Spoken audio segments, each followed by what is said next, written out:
Welcome to Renovating the Soul podcast. I am your host, Alexandria Robinson, and I am so excited to be here with you guys again. Before we jump into today's episode, I had a few housekeeping things that I wanted to discuss, and I've already told y'all I'm a mom of 3 and I'm currently 5 months pregnant. So mom brain, pregnancy brain, all that stuff is real. So I have my handy dandy notes, and I'm just a note taker. So I have my notes. I have my notes. So I have a few housekeeping things. Y'all have been coming for me.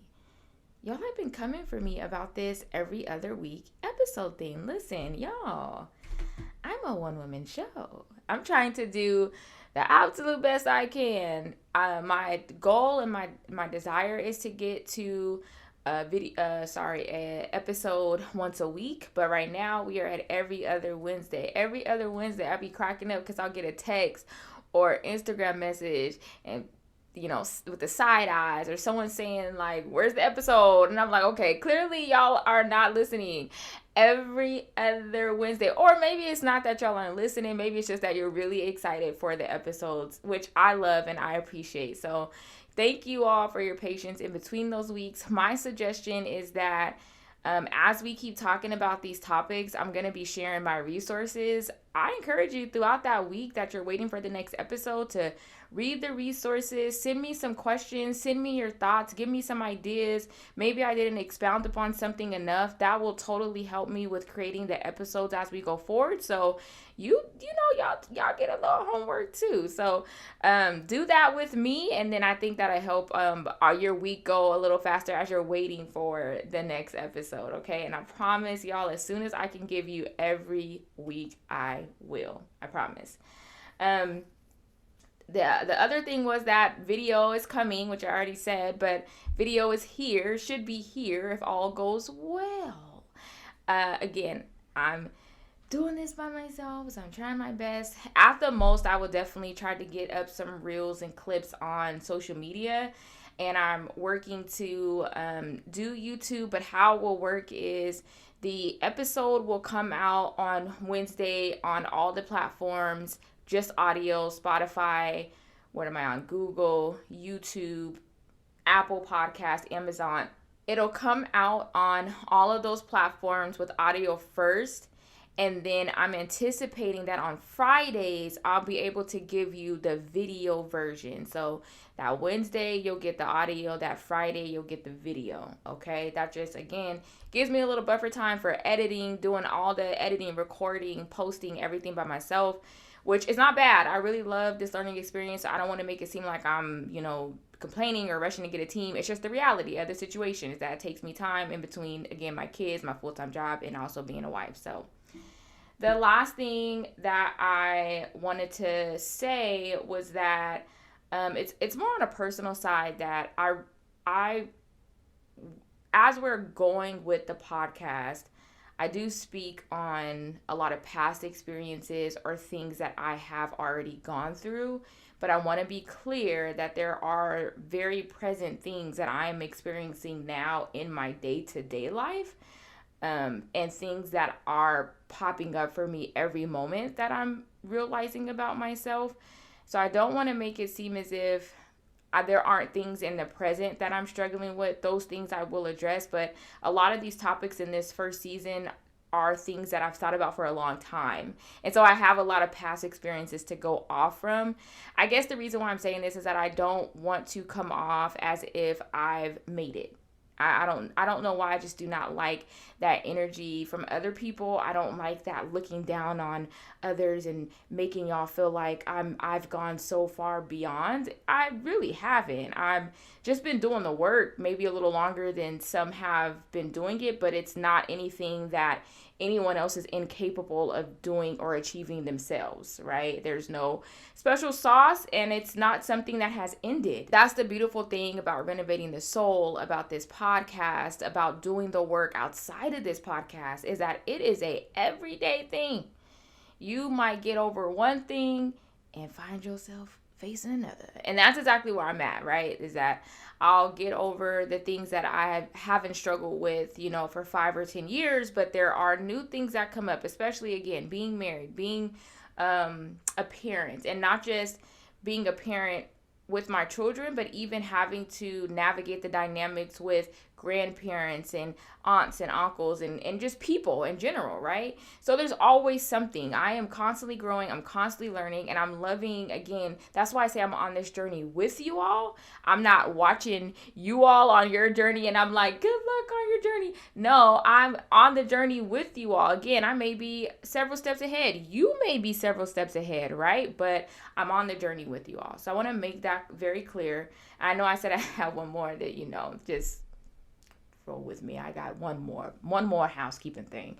And that's, I am a Christian. I want to put that out there, that I am a Christian. I am a believer, but this podcast is not directed towards just Christians. The reason being is that I believe that renovating the soul work, introspection is something that every human should be doing, because every human has a soul. I don't think that souls are reserved for just Christians or believers. I think that everyone has a soul. And so everyone can be doing the work. And I think that everyone should be doing the work, no matter what your religious affiliations are.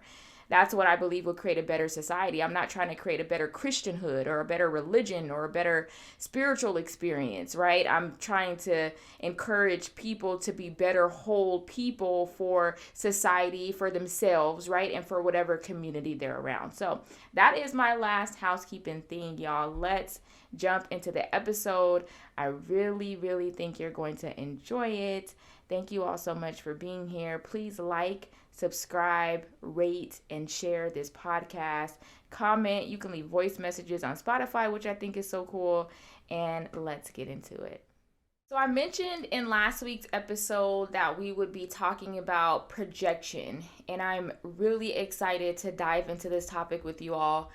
Projecting is one of the things that bothers me the most about people who are not aware. It is one of the things that I have probably complained. Should I say complained? I don't know if complain is the right word. It's one of the things that I could say I use as an example the most. I use projecting as an example of people who are not doing the self-work. That's a good way to explain it. Because it's one of the most common things that I observe and that I've experienced.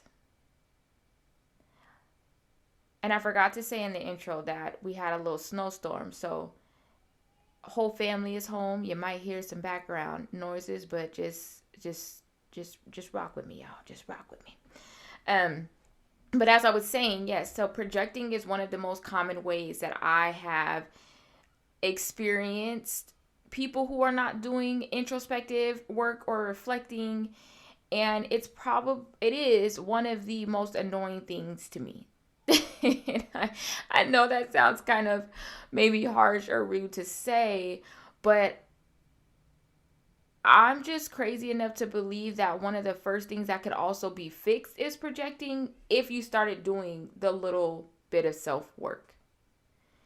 It was something that I started experiencing so often that it made me become more self-aware and more introspective so that I would not project onto other people.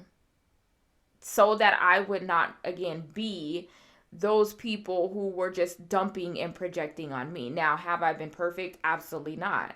I would say that now who gets my projections the most is my husband, because we live right here in close proximity. So he gets all of it, right? And that's a strong man, because I'm a piece of work, okay? I'm great, but I am a piece of work.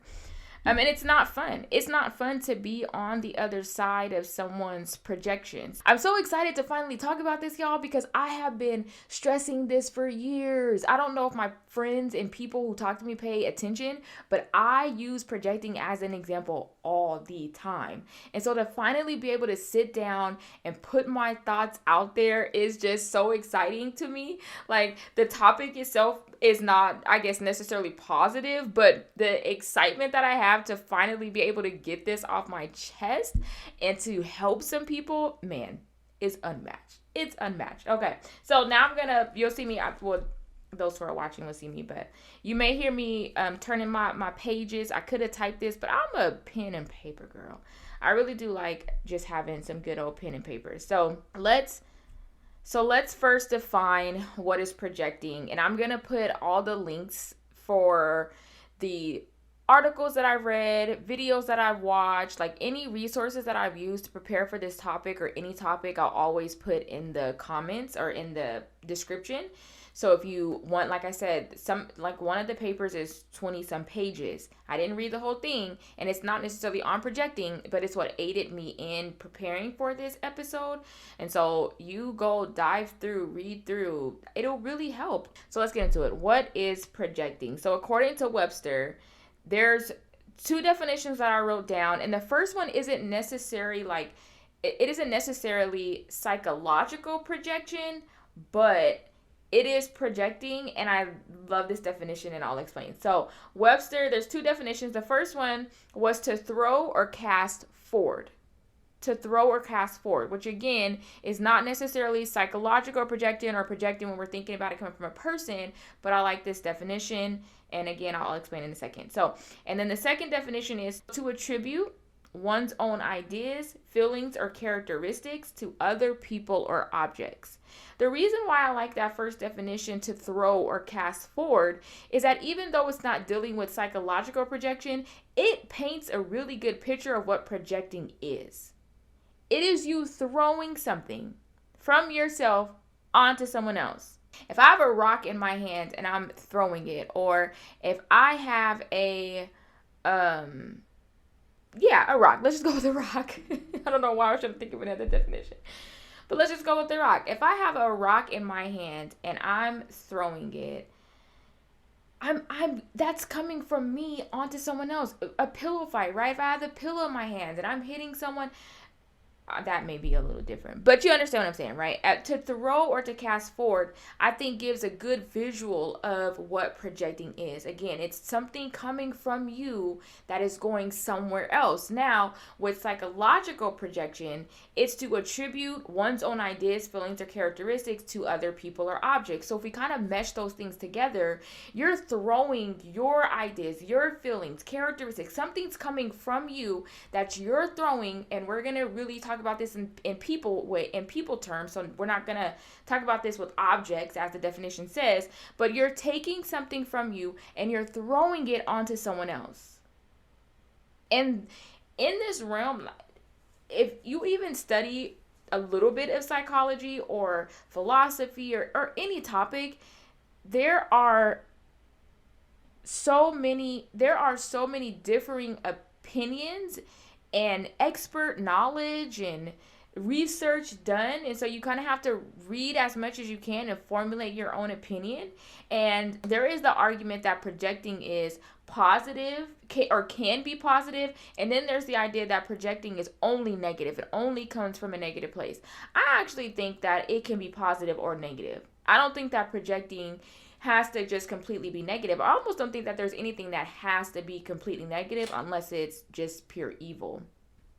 And so I think that projecting can actually be positive. It can come from a positive place. And so then in psychology, one of the definitions is placing your own negative traits or unwanted emotions onto others. And on there was stated unconsciously. And this is another debate. Is it unconscious, meaning that you're not aware of it? Or is it conscious, meaning that you are aware of it? Can it be both? And again, I stand on the grounds that it can be both. I think that a lot of times in my experience, and me and my husband had this conversation when we were kind of when I was telling him the topic that I wanted to do, and we were just talking about projecting and, in general. And I said that I think there are times, I won't say a lot of times, I think there are times when people are aware that they are projecting. And he felt that there are more people who are unaware of it, because then why would they do it almost? And hopefully I'm doing justice to what he said. But we got into that conversation of, is it unconscious? Is it conscious? Are people aware? Are they not aware? And I do think that there are some who are aware, that you can become aware that you are projecting. And then I think there's the bigger category and the bigger problem that we are kind of focusing on today is that unconscious projecting. And so we are going to talk more on the negative side, right? Is that it is taking the negative things about you. A lot of this stems from insecurities. I have said for years, if people would just start to address their own insecurities, they would project less on people, because the most common thing that I have experienced is that people project their insecurities. And insecurities are usually from a negative place, right? Negative traits, negative emotions, something about yourself that you do not like. And while you're aware of the insecurity, you are, and honestly, again, a lot of times people are not. Why are they not aware? Is that, did I say that right? Why aren't they aware of the insecurities? Thank you for asking. No, I'm just kidding. But they're not aware of the insecurity because they're not doing the work of introspection. They're not reflecting. Do you know that people are, and again, it may be you as a listener. So I also don't want to go so far out to make it seem like this is everyone else, because the idea is that we are supposed to be examining ourselves. So as you're listening, I hope you're listening and reflecting on you and not Sally and Joe or whatever. And again, you may be in a place where you can do that. But even if you are, first ask yourself where you're at now, and first look at yourself before you start trying to deal with other people's stuff. That's my ask for y'all. Okay. So like what I was trying to say was, some of us who are not doing this don't understand that there are people who are mindlessly scrolling on social media. There are people who go to work, they do their work, they come home, they eat their food, they may be married, they may not be married, they're going through their day to day, and they're not stopping and saying, what did I think about? Or they're not reflecting on, even in the moments, they're not reflecting on how did they respond or how did they come off. They just go. They just do. They just move. And that's not always a problem. But the challenge here on this podcast is that we don't just move and let life happen to us. We stop. We pause. We reflect. Whether it's in the moment or at the end of the day. Whether you jot down some notes in the middle of the day because you are busy on the go you're a busy on the go person. So whether you jot some notes down in the middle of the day to come back to later, whatever that looks like, the challenge from this podcast and from these topics is to be stopping, is to be pausing, is to be reflecting and saying, why did I do that? Why did I say that? Where is that coming from? Okay. And then another definition from, and there's a quote that I'm going to read from this same woman, but her name is Dr. Tracy Marks, and she is a psychiatrist in Atlanta. I had to put that in there because it's Atlanta. And I'm going to link the video that she had on projecting that I thought was it's a very short, easy to understand video that I thought was a really good synopsis on projecting. But what she said projecting is about what's going on in your head, not about what people say to you. Because here's the thing. I'm going to say something maybe a little controversial, but I'm going to say it. Sometimes people are saying that they're triggered when really they're just projecting. And here's why I say that. When we look at what Dr. Mark said, projecting is about what's going on in your head, not about what people say to you. And I want to make sure I had her last name right. So yes, Dr. Marks. Projecting is about what's going on in your head, not about what people say to you. How often is someone says something to you and you're like, wow, that triggered me. But when we're saying we're triggered, sometimes we're putting the blame on the other person for triggering you. And it's like, well, maybe it's not that they triggered you because of something coming from them, but that you're triggered or bothered or moved because of what's going on in yourself. Because here's a good example. If I'm having a conversation with someone and I bring up weight, and I'm talking about, this happens to me actually quite often, I'm talking about gaining weight and how I can't gain weight and how I wish I could gain weight. Okay.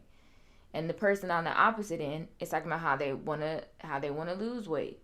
But I'm talking about it, right? Because it's something that I'm discussing, whatever I'm making this completely up, but this happens to me quite often, is that I'll be talking about, something very, or they'll make a comment to me about my weight. I wish I was your size. And I'll say, I wish that I wish that I could gain weight. I really do that. I've never liked being skinny. And that triggers something in them because they wish that they could be my size, but that's not my fault.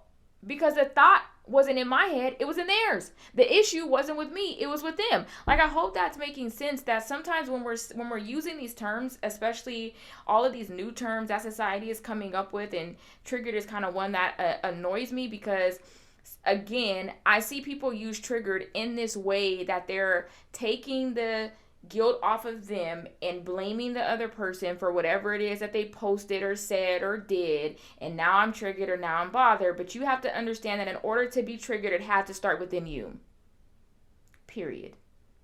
In order to be triggered, it had to start with you. And that's what projecting is too. That, are you really triggered, or are you more so kind of getting on that lines of projecting? Now, of course, in the trigger situation, they're not saying anything back, so I can't say that would go as far as them actually projecting.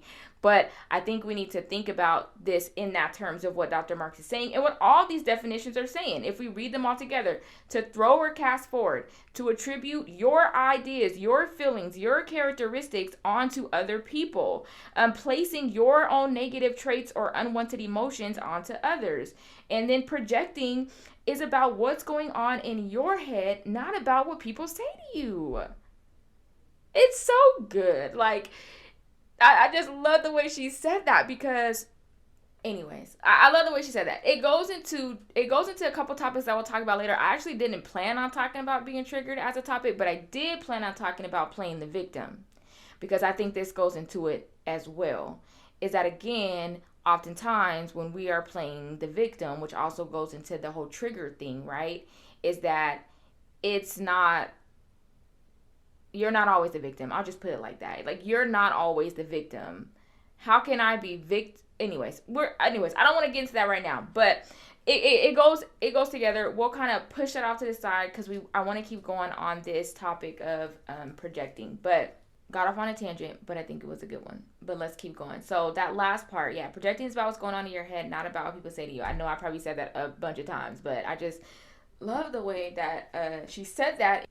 I want to give some practical examples of how projecting shows up. And I want to give these early on so that as we keep going, you can maybe see more ways that either you're projecting or more ways that someone around you is projecting. Because then, if you're not comfortable with telling them, hey, you're projecting, you could just send them this I can't even talk. You could just send them this episode and say, this is a good episode. Now, if someone sent you this episode, just they trying to help you.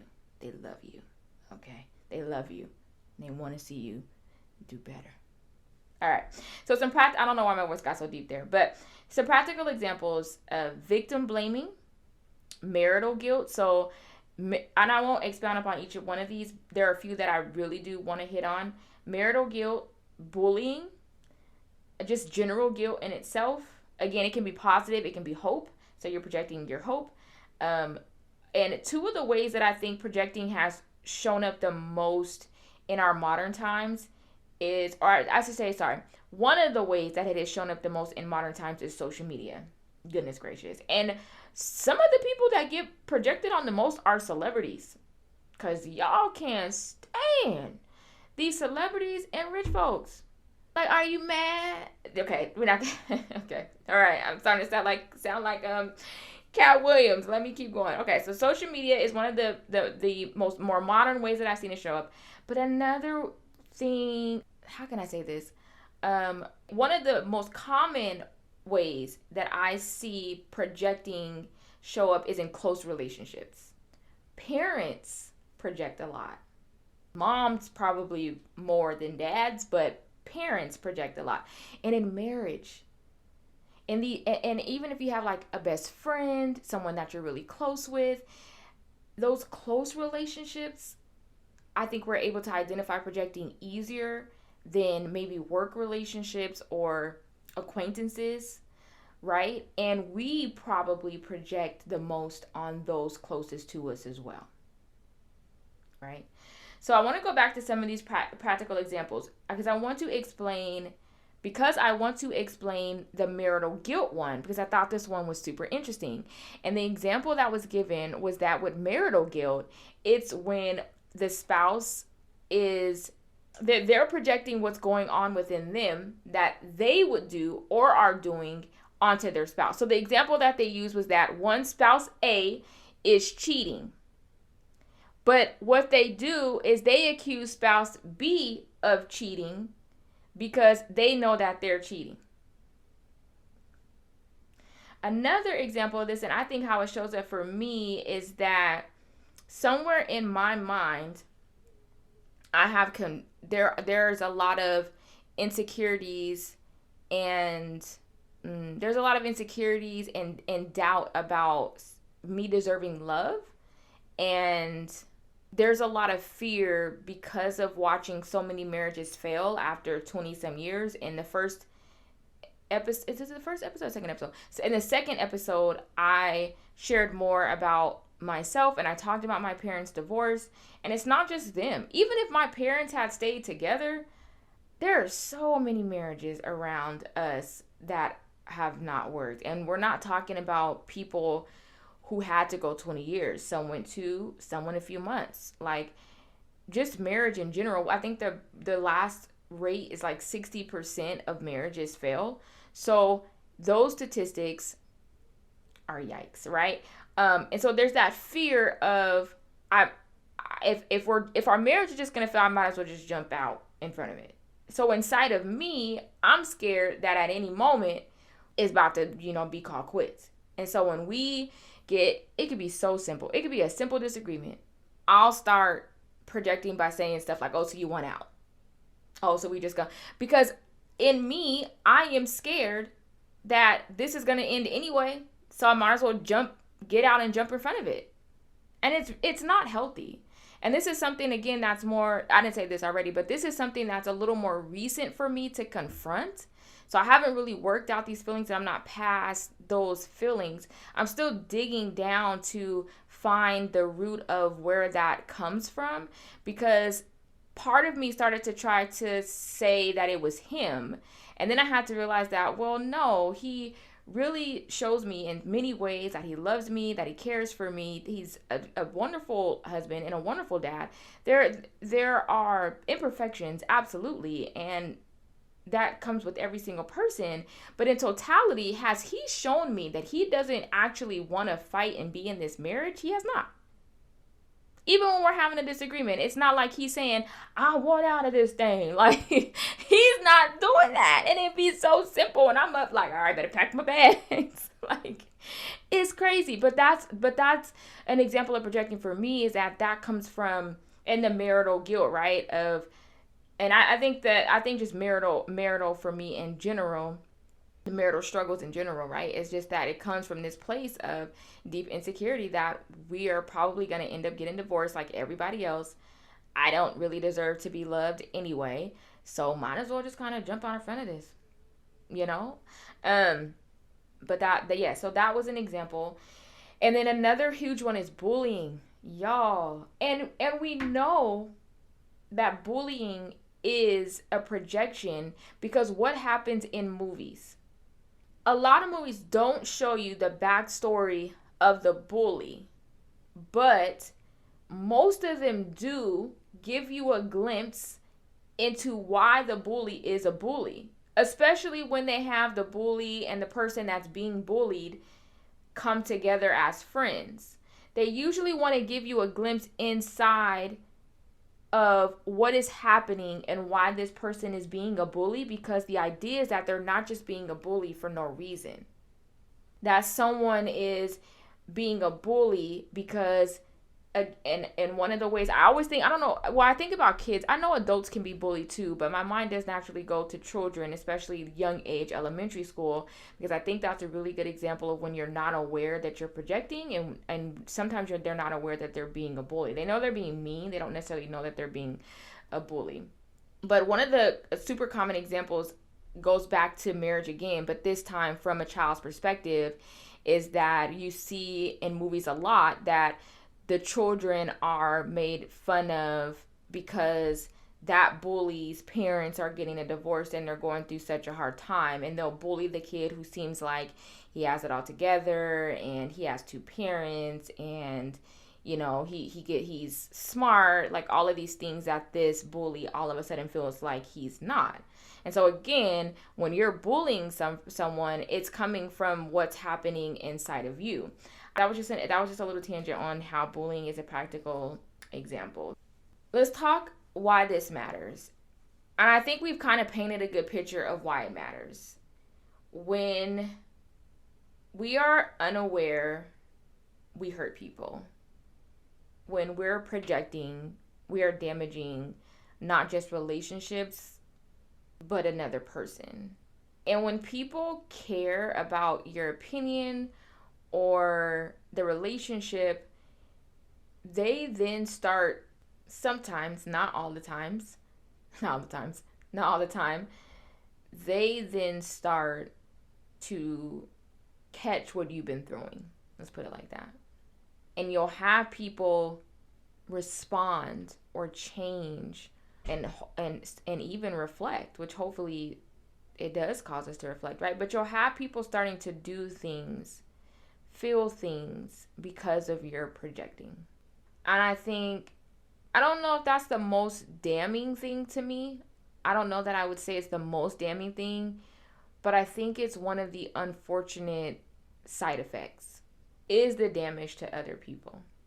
I think the most damning thing in this is the damage that you do to yourself, because you're not aware, because you're not reflecting, you're not introspective. And a good place to start with projecting that I have found is in the moment. It's not just saying the first thing that comes to my mind, but actually stopping and thinking of my responses. And I know there's a thing on this too. If I'm thinking around my responses, am I listening to what they're saying? So still be an active listener, the best you can.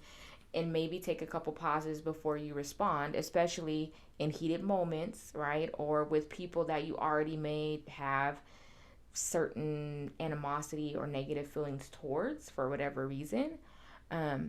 But no matter what it is, because it doesn't have to be someone you have a bad relationship with, one of the things that has helped me is to stop in the moment as best as I can and think about what I'm going to say before I say it.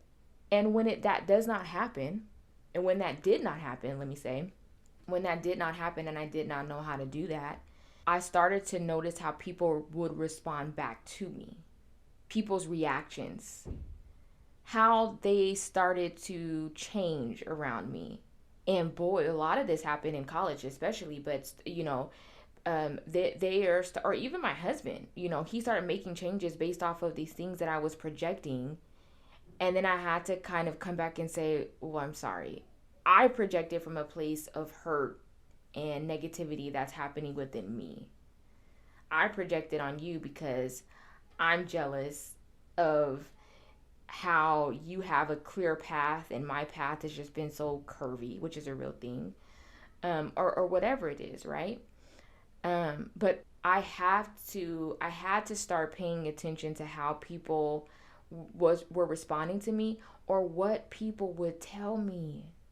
Because just because you're thinking, oh, they just saying that, or they just whatever, if someone's bringing something to your attention, making sure I said that right, just think about it. It's not saying you have to change, it's not saying you have to adopt it, but just think about what they're saying. Wow, you complain a lot. Or wow, you really don't like the color blue. Whatever it is, just start to think, because then you start to think, oh wow, I do talk about blue a lot. Like, oh wow, I do call you out on that a lot, right? This also matters because I believe that you can become aware. So if it's been an unconscious thing that you're doing, I do believe that you can become aware and conscious of what you're doing in order that you can start to make the changes necessary so that you are not constantly and unconsciously projecting on other people. Happens a lot. Again, I would say relationships, weight, popularity, success. It happens so much. And like I said, with social media, we see a lot of these celebrities get so much hatred from people who are sitting on the couch who can't pick themselves up and do something with their lives, or they feel as if they cannot do something with their lives. Remember that if you haven't walked side by side with someone, you don't know their whole story and their whole journey. You don't know if they paid for the success or if they really worked hard every single day. It actually says, and I have my little notes, it talks about self-consciousness, right? So self-consciousness is not just being aware, because consciousness animals can do. They're aware. But self-consciousness is believed to be a human thing because we're the only species that use the terms I, my. It's I am not just conscious, I am self-conscious. I am aware that I exist. And so in self-consciousness, there's this concept of this sense of ownership. And I love what this says, is that in being aware of what's happening with me, and this sense of ownership, kind of, it talks about like, I am aware of what's happening with me, with my body, with my mind, with my emotions, with my thoughts, with my actions. And this explains why it's difficult to understand what's going on with somebody else. I don't have a sense of ownership over someone else's mind because I am not in their mind. I'm not self-conscious for them. I am self-conscious, meaning I am aware of myself, and the sense of ownership that I have is being aware of what's going on within me, which means I can't say that I have a sense of ownership over my husband or my children. They have to be self-aware. They have to be self-conscious of what's happening, and they have to have their own sense of ownership. And that's the same thing. We get on social media and we talk to people, even just in talking to close friends, and animosity and jealousy and all these things that destroy so many great relationships ends up rising up because you are judging their sense of ownership. You are upset because they have made it or have done things that you wanted to do, or whatever it is, not knowing that you can only be responsible for you. You don't know what it took. You don't know if they're even being honest with you in those moments. So many people hide their struggles. And that's, again, why I think projecting is so dangerous, is that you're projecting from a place of so much hurt onto someone else who probably is also hurt too. But a lot of times we project onto people because we think that they would either do something that we're already doing, that they wouldn't do something that we've done. Right? For all of these reasons of that, it really is a lot of assumptions that we're making. But really what my point here with the social media age, and again, this is not just something reserved for social media, because we do this in close relationships and in relationships in general, is we look at people and we go, wow, they must have went from A to Z overnight. And I don't care if that's not true and that's not possible, but I'm going to believe it anyway. And now I can't stand them. And now I hate them because I wish that I could go to A and Z, but I have to go from A, B, C, D, E. It's like, come on, you guys. If you have not walked side by side with someone, and even if you have, I've been with my husband since freshman year of high school. And that man is an avid reader. And I was not there for the full journey of how he reads. So when we got married and I saw how fast he could go through books, my automatic assumption was, wow, he loves reading and he's so great. And I wish that I could read more, and I would be upset because he's getting books. And then I'm telling him, don't get any books because I can't read that many books, right? But then he tells me, like, I actually don't like reading. I've just trained myself to read, and it took time and effort and energy, right? And then I look at that and I go, well, I don't want to train myself to read. I just want to have what you got. But I hope you guys hear what I'm saying, is that when we're projecting onto other people from the negative place within us. Again, be it seeing people on social media, be it in your close relationships, you really can't say what that person has truly gone through. You're just looking at the idea. The true person you need to be looking at is yourself. It's not about them. Projecting is about what's going on in your head. It's about what's going on with you. It's about what's going on in your soul. And I want to read this quote from Dr. Tracy Marks. When she said this, you almost fell out my seat. I almost fell out my seat because I have been seeing so many hints of this podcast and everything. Of people talking about the soul, of people talking about introspection, whether they know that they're talking about that, right? Of people talking about how they had to reflect or how they have to look inside, of how they have to, be aware. I've just been seeing hints of this podcast everywhere, and it just lights me up. But here's what she said. She said, you have to work through your own negative self-talk. If you have a strong self-concept, someone's insults are hurtful, but you don't own them. They just become external attacks that you fend off. It's only when those insults penetrate your soul and become part of your thinking that you start projecting. Child, I could have fell out my seat. When she said that it's only when those insults penetrate your soul and become part of your thinking that you start projecting. So her suggestion was that you have to start identifying the negative self-talk. So what are the negative things that you're saying to yourself? What are the negative things that come up, right? And I'm always a big encourager of writing things down because it's hard to just keep everything in your head. You need to actually write it down so that you can see it, because then when you start writing down some of the negative things that come up in your head, even things that have come from the things that people have said or done to you, right? You start writing them down and you can start identifying what's the truth and what's a lie. I'm a horrible father. You can look at that and you can start to identify what makes a good father, right? Well, I'm here, I'm present, I provide. I may not look like every other dad, but I'm a dad to this kid and I'm doing a good job. Like, you have to start to identify her suggestion is that, and I think it's a good one, is that you start to identify the negative self-talk, and when you say negative self-talk, it's the negative things that you've been telling yourselves. Again, some are easier to identify than others because some are sitting right there at the surface of us, and then others, it's going to take us some time to actually realize that it's a negative thing or something that's been in us. But she says it's not until these insults or some things that people have said to us or done to us actually become attached, penetrate our soul. That means they become a part of us. That our thinking, it starts to affect our thinking and our beliefs, because as we talked about in the first episode, our soul navigates us. Our beliefs, our thoughts, our emotions, our soul is the center of that.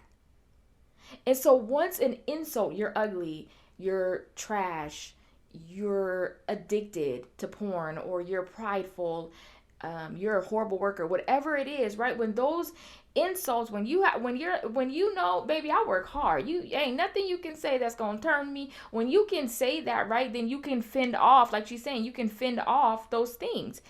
But when you're a little unsure and it's something that you're already kind of struggling with yourself, it's easier to wiggle its way in. And again, if we start to kind of say these things to ourselves over and over, and it really starts again penetrate, attach itself, get inside to our very soul, then it becomes a part of our thinking. It becomes a part of our beliefs. It becomes a part of our emotions. And then what do we have? All of those negative things inside of us coming out onto other people. So I've already said a few things that you can do, but I think how you start to recognize this, how you start to become conscious, is by, again, being aware of how you respond, being aware of the reactions that from people, being aware or paying attention to the reactions of other people to the things that you say or do, listening to what you say. But even bigger than this, is when you are giving advice. I think advice giving, well, I'm not talking about when you're a certified psychologist or a psychiatrist or whoever does it, or a mentor or a coach. I'm talking about when you're just giving advice to someone. And I say this one because this is how I started to recognize projecting as well, is when I am giving advice. Especially when it comes to relationships. Is there an insecurity? Is there a jealousy inside of you about your friend's relationship? So then you're projecting on them because you are jealous. Your advice is break up. You don't need him. Break up. You don't need her. And really, you have no grounds for the advice that you're giving except for it's coming from projecting. So it's not really advice, or it's advice, but it's not good advice. So I would say to pay attention to the advice that you're giving. Pay attention to the things that you commonly say over and over. A big one, and what this, again, podcast is about, is paying attention to your emotions. Paying attention, even if you can't identify what the feeling is, we get all our emotions, and our natural body responses will tell us so much about what is happening inside of us, about what we feel about someone or something. And so start to pay attention. Even if you can't identify it, write down what the feeling is. Write down what the feeling is. My stomach began to turn when she told me that she liked my hair. My heart dropped when he asked me, whatever it is, right? Just pay attention to your feelings and to your emotions. And then reflection and introspection. Stop and reflect on, why did I say that? What caused me to respond in that way? Hey, I'm an overthinker, so some of this, is coming from an overthinker, but play back your responses in your head. Don't get obsessed with it, but just play back real quick so you can hear what you're saying. Again, that's how you start to become aware, because projecting involves you and someone else, but it has to start. In order to stop projecting, that work involves you. That work involves you doing the hard work of paying attention to what's going on inside of you, but projecting happens with you and someone else. So that's why a lot of these, how can you recognize it, how can you be aware, is about conversations. It's about relationships. That's why so much of this advice is based in your interactions with other people, for that reason. Going off of some of the things that I've read and just kind of the general, like, how do you start to correct this stuff? It's not easy. Let's just put that out there. And this is not a perfect formula. Let's also say that. And again, we won't stop talking about this. But some of the ways, again, is to address what Dr. Marks referred to, and what's also referred to as negative self-talk. The negative things that you are telling yourself. Doesn't mean that you believe it, but I would just start with telling yourself. Like, what do you say to yourself over and over and over again? Write those things down. Identify them. And then when you're doing that, ask yourself, what is the truth? Which, again, can be hard to identify what is the truth, but some of the things on the surface level, like I said, am I a good dad? Am I a responsible adult? Should I be in a relationship? Am I always angry? Right? These kind of questions we can write down and quickly identify the truth of it. Yes, I'm a great dad because, yes, I'm always angry. I may not know the reason why, but yeah, I am angry. And when you can't figure it out, see the perception from people who are closest to you. Don't go on social media trying to ask everybody, do y'all think I'm an angry person? I mean, unless all your Facebook friends are people that really know you very well, then sure, that could aid you. But ask people closest to you. I do this to my husband all the time. I go, do I do this? He's like, oh yeah, or no, you're really not like that. And it really does help to have someone that knows you very well, to be able to kind of even make sure you're not adopting and adapting to things that really aren't your problem. Again, someone can say something to you, doesn't mean that it has to actually affect you or penetrate your soul, but it's when we start to adopt those things and allow them to become a part of us, that it then becomes a part of our thinking and our belief system and how we live and our habits and everything else. It projecting is such a big thing that we need to address because of the effects that it has, not just on you but on other people. And it can be hard to recognize that you're projecting. It can be even harder to correct the behavior when you do see it. Another good way is to sense when someone's projecting on you. When you feel that someone's coming at you and you're like, whoa, where is this coming from? You can identify when they're projecting and see what that looks like, and then start to ask yourself, do I do that to other people? Like I said, that's what happened to me. People were projecting on me constantly, taking stuff out on me constantly, that I'm like, yo, I'm not a bad friend. Like, hold on, wait.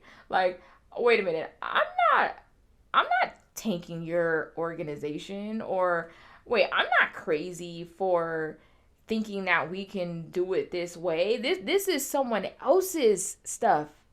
These are not my insecurities. But before I could really recognize what they were doing, I was taking on stuff. I was saying, yeah, I'm a bad friend, or yeah, I'm a horrible organizational leader, or yeah, I'm taking this thing in the totally wrong direction. I should just do it as they say. And then when that happens, right, and it starts to become part of who I am, and I'm conflicted and I'm frustrated, then I start projecting because there's so much negativity and stuff happening within me, then I have to slow down and I have to say, hold on, where did I pick this up at and why?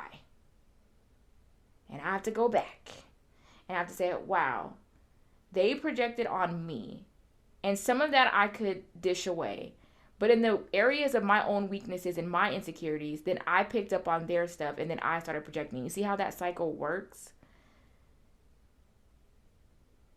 And so it's taken me to look at those times when people have projected on me and how it has affected me, for me to say, yeah, let me look at when I'm doing that.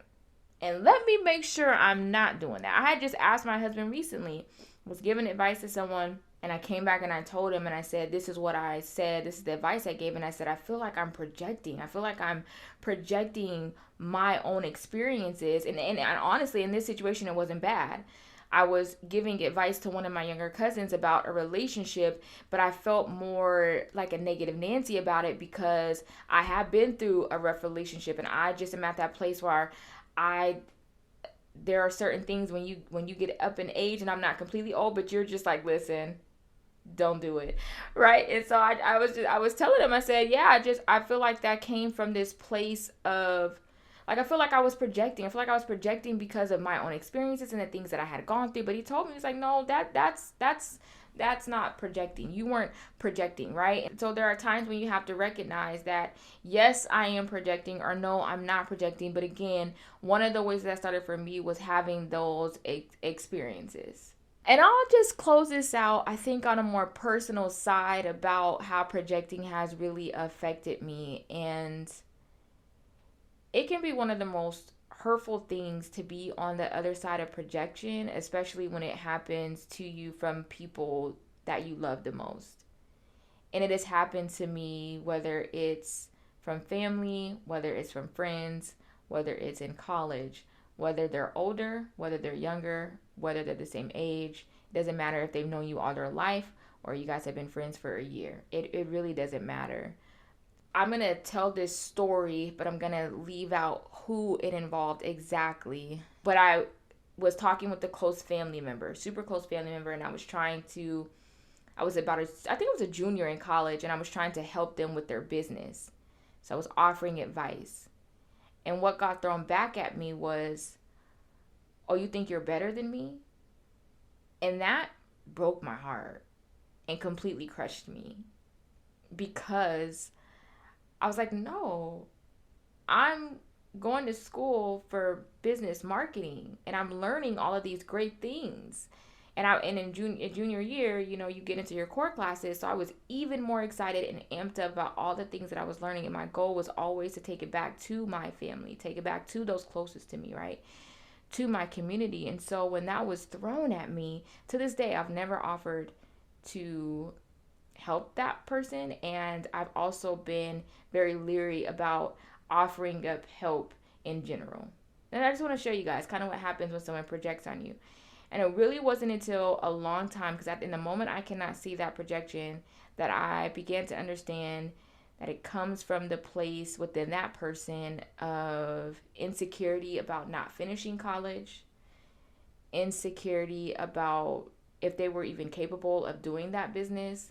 And it really wasn't about me feeling like I was better than them, but it was about what was happening inside of them. But even still, and even in knowing that, it did not make me change my actions to go back and say, now that I know you were projecting on me, let me help you. It did not make me change my feelings about going back to even offer up help to family members or to people that are close to me. I wait until someone asks for help, and I will help you. Whatever it is, I will help you. But that experience and many of them, I don't want to say it shaped me. I will say that it affected me. I don't want to say that it shaped me, because I just don't want to use that term, but I will say that it affected me. And it's a very simple example, but I'm just trying to show how when you are not doing the work of introspection and reflection, and you project on other people, and we are all broken, we are all insecure about something, we are all having a hard time, we continue to create this cycle within others, and we damage parts of them that we're not aware of, because again, we're not doing the work within ourselves. And that's why I've made this commitment and this vow, and I'm not going to get emotional, but I've made this commitment and this vow to really do this work so that I don't damage others in the ways that I have been damaged, and in the ways that I have seen others damaged. I was able to start recognizing it, but others were not. And others are still in broken places, so deep that a podcast won't help. Right? It's my goal and my dream to one day be able to walk alongside those people and help those who are deeper in it. But right now, this is where we're at. But that is why I make this work, and I don't want to call it work, it's really a lifestyle. This is why it's so important to me. This is why projecting was an exciting topic to finally get to talk about, but also a gut-wrenching one that did stir up some emotions, because of all the years that I've had to see people project onto other people and damage their lives. Because even that person, like I said, it could be hard to recognize that someone is projecting on you, because you don't see it as projecting. You see it as your best friend, that's your girlfriend, that's your brother, that's your wife, that's your husband, that's your mom or your dad. And so you don't see it as projecting. You see it as good advice, or their advice, or wisdom, or just them trying to help you out. You don't realize, and this is one thing that I've seen, and then I'm going to get out of your way. One of the things that probably breaks my heart the most, and I have seen this more with women than with men, is watching women in their marriages, because those closest to them are jealous and insecure and projecting from a place of their own hurt and frustration. But that woman who's in the marriage can't see that and recognize it. And so what happens is, as you're having those conversations, and at first it probably doesn't really affect you because you're not there yet, but the more you start to create things, because marriage is hard, people are hard, things are hard, right? But the more issues that start to come up, or when things start to arise and you have those little tangents of something that someone projected onto you, or something that they said in you, they then start to become attached to you, and you ruin. I've seen good marriages ruined based off of, now again, that person has to take ownership for their actions, so it's not like it's all the other person's responsibility, but I've just seen people take on the advice and the words, not even sometimes advice, just the thoughts, and again, the projecting and the insecurities from other people. I've watched them take those things on and then ruin not just marriages, but even friendships. seen that so much. Ruin, ruin friendships, or just relate community relationships, whatever it is. But again, my heart really does go out for the women that I know and can think of, think of who wasn't able to recognize that their closest friend, their closest confidant was the very one that is damaging them, because all they're doing is projecting. They're not giving you advice from a healthy place. They're not really looking out for your best interest. It's not about them. Projecting is what was going on. They were projecting what was going on in their own head. It had nothing to do with what their friend was telling them. And y'all, that is why I'm in this. That is why I get up 5 months pregnant, 3 kids, wife, full-time job, and get on this podcast and record these episodes, because it matters so much to me. That if just a few of y'all would jump on this with me and help to create a better society by you being introspective and you reflecting and you wanting to do the hard work. And honestly, no matter if you're a man or a woman, you might have to cry, you might have to scream, you might have to be angry. It is a whirlwind of stuff, and honestly, you might give up. Some may find it too difficult to have to pay attention, because it does hurt. It is not easy. But I really do believe that it is worth it. It's worth it that first you get to be a healthy person, that you get to start recognizing when you're projecting, and you get to become healthy and not damage other people. But then you start to recognize those things around you, so that you don't start adapting and adopting and letting things penetrate your soul so easily anymore, because now you're able to put a good guard up. The guard is the truth. The guard is the truth. When you start to come into contact and start to believe the truth, when you start to renovate your soul, your habits change, your beliefs change, and that's all rooted in what the truth is. And we'll talk about that more later, but I hope this episode was helpful. I hope you got something out of it. Please send me your thoughts, your questions, even if it's embarrassing or hard to want to share. I am listening. I am not judging you. Don't tell me you hid no dead bodies, because I'm not a ride or die when it comes to that kind of stuff. I'm going to snitch. I am a snitch. I'm going to just put that out there. But if it's, other things, I'm so crazy. But if it's other things, like, please feel free to share. Please feel free to let me know, because, again, I don't want to just be a spectator on your journey. I don't need to know all your business either. But however I can help, I'm willing. That's all I'm trying to say, is however I can help, I'm willing. Thank y'all so much for rocking this episode a little longer than my normal ones, but I think it's worth it. I think it's good. All right, y'all. So until next time, let's keep doing the work to renovate our souls.